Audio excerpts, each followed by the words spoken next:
Assalamualaikum warahmatullahi wabarakatuh. Selamat datang dalam sebuah kisah yang akan membawa Anda ke jantung misteri Jawa. Bersiaplah untuk menelusuri ramalan kuno yang mengguncang sejarah modern, di mana seorang vlogger bertemu dengan seorang dukun sakti di tengah hutan.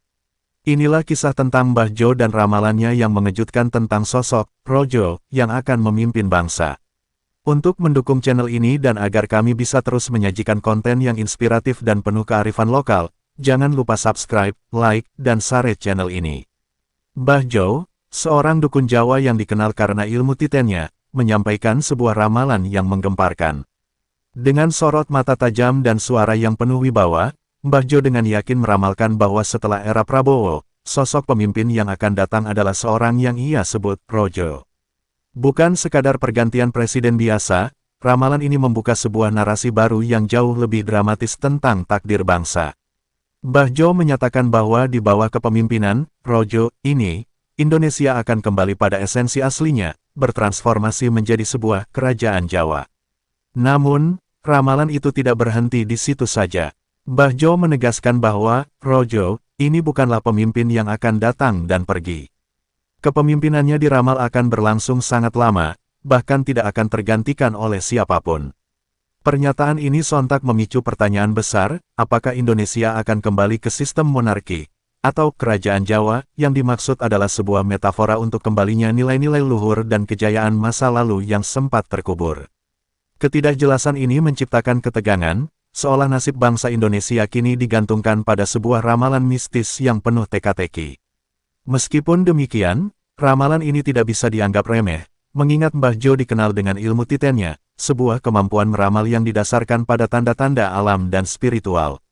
Ia melihat Rojo sebagai sebuah kekuatan yang akan mengembalikan Indonesia pada jati dirinya. Sebuah sosok yang memiliki karisma dan kebijaksanaan layaknya raja-raja Jawa kuno, mampu menyatukan berbagai elemen bangsa yang kini terpecah belah.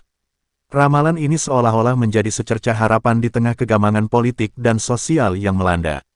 Namun, di balik harapan itu, terselip pula kecemasan.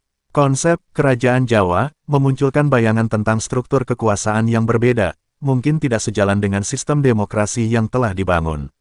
Ada kekhawatiran bahwa ramalan ini dapat disalahartikan atau bahkan dimanipulasi oleh pihak-pihak tertentu untuk kepentingan mereka sendiri. Pertanyaan pun muncul, apakah masyarakat siap menghadapi perubahan besar jika ramalan itu benar-benar terwujud? Apakah ini akan menjadi era keemasan baru, atau justru membawa kembali perpecahan lama? Ramalan Mbah Jo tentang Rojo dan kerajaan Jawa akhirnya menjadi sebuah narasi yang kompleks dan penuh drama. Ia bukan sekadar prediksi, melainkan sebuah cerminan dari kerinduan masyarakat akan seorang pemimpin yang kuat, bijaksana, dan mampu membawa bangsa ke arah yang lebih baik. Kisah ini adalah tentang harapan, ketakutan, dan kepercayaan pada takdir yang telah digariskan oleh alam. Setelah geger dengan ramalan Rojo, Mbah Jo kembali melanjutkan ceritanya, membawa Helmi ke dalam pusaran sejarah yang lebih luas. Dengan lambaian tangannya, ia seolah membuka tirai waktu dan mengungkapkan sebuah pandangan tentang asal-usul peradaban. Meskipun dunia mengakui Tiongkok sebagai peradaban tertua, Mbah Jo dengan tegas menyatakan bahwa Jawa adalah sumber dari semua manusia di dunia. Pernyataan ini bukan hanya sekadar klaim, melainkan sebuah keyakinan yang mengakar kuat pada kepercayaan leluhur, menempatkan Jawa di jantung sejarah umat manusia.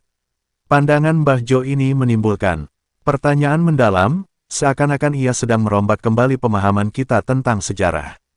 Ia memperkuat argumennya dengan menyebutkan bahwa suku Dayak, yang selama ini dikenal dengan budayanya yang unik dan berbeda, sejatinya juga berakar dari Jawa. Penjelasan ini menciptakan sebuah narasi baru, menghubungkan dua kebudayaan besar di Nusantara yang selama ini dianggap berdiri sendiri.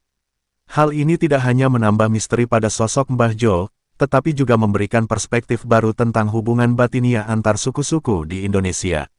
Suasana semakin tegang ketika Mbah Jo meraih sebuah dadu, alat yang selama ini menjadi medium ramalannya. Ia bukan hanya melihat dadu sebagai alat mistis, melainkan sebagai sebuah benda dengan filosofi Jawa yang mendalam. Dadu itu, dengan 6 sisinya, melambangkan 3 hal penting yang harus dilakukan manusia.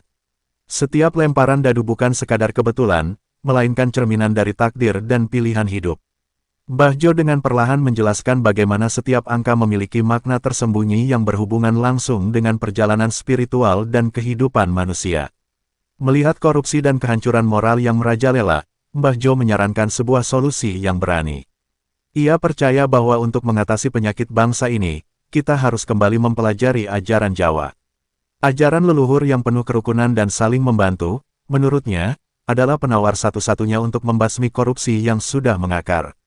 Saran ini menjadi sebuah tamparan keras bagi mereka yang terlalu fokus pada solusi modern, mengingatkan kita bahwa kekuatan sejati bangsa terletak pada nilai-nilai tradisi dan moral yang telah ada sejak lama.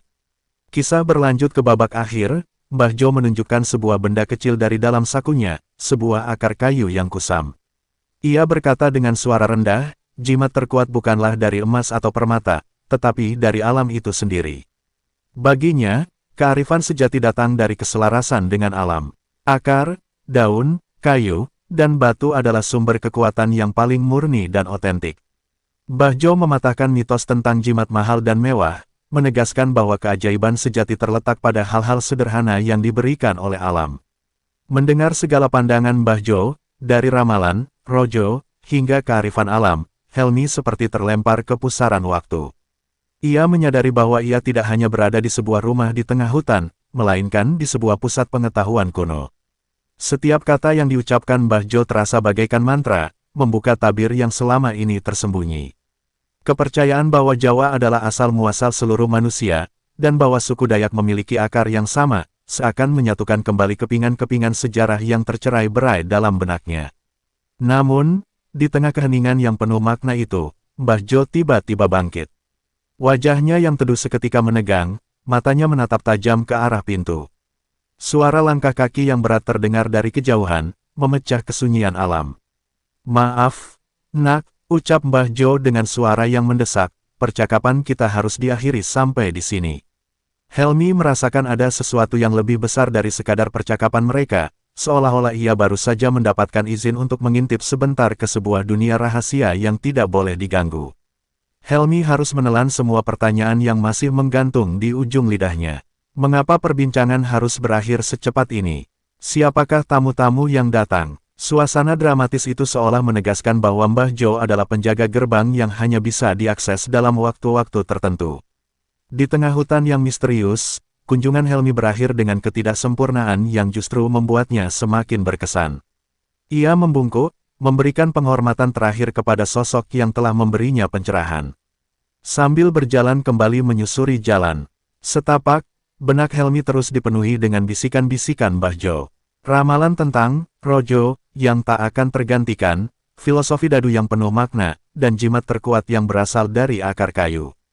Itu semua bukan sekadar cerita, melainkan sebuah warisan yang kini harus ia bawa pulang. Pertemuannya dengan Mbah Jo telah mengubah pandangannya, menantangnya untuk melihat dunia tidak hanya dari sudut pandang logika, tetapi juga dari sudut pandang spiritual. Helmi akhirnya tiba di peradaban, kembali ke dunia yang penuh dengan hiruk-pikuk. Namun, ia tidak lagi sama. Kisah Mbah Jo terus bergema dalam dirinya, meninggalkan pertanyaan yang tak terelakkan, apakah ramalan Mbah Jo hanyalah fantasi seorang dukun, ataukah ia benar-benar melihat sebuah takdir yang telah menunggu di ujung jalan bagi bangsa ini. Pertemuan singkat di tengah hutan itu menjadi sebuah kenangan yang tak akan pernah pudar, sebuah pengingat bahwa di balik modernitas, kearifan leluhur masih memiliki kekuatan untuk membentuk masa depan. Dari ramalan Mbah Jo tentang rojo, hingga kearifan alam yang terakhir disampaikan. Kisah ini telah berakhir dengan kepergian sang vlogger yang membawa pulang banyak misteri dan pertanyaan. Namun, jika Anda tertarik, saya bisa mencoba melanjutkan cerita ini dengan menciptakan babak baru. Kita bisa mengembangkan cerita fiktif tentang apa yang terjadi setelah Helmi meninggalkan Mbah Jo dan bagaimana ramalan tersebut mulai berdampak pada dunia luar.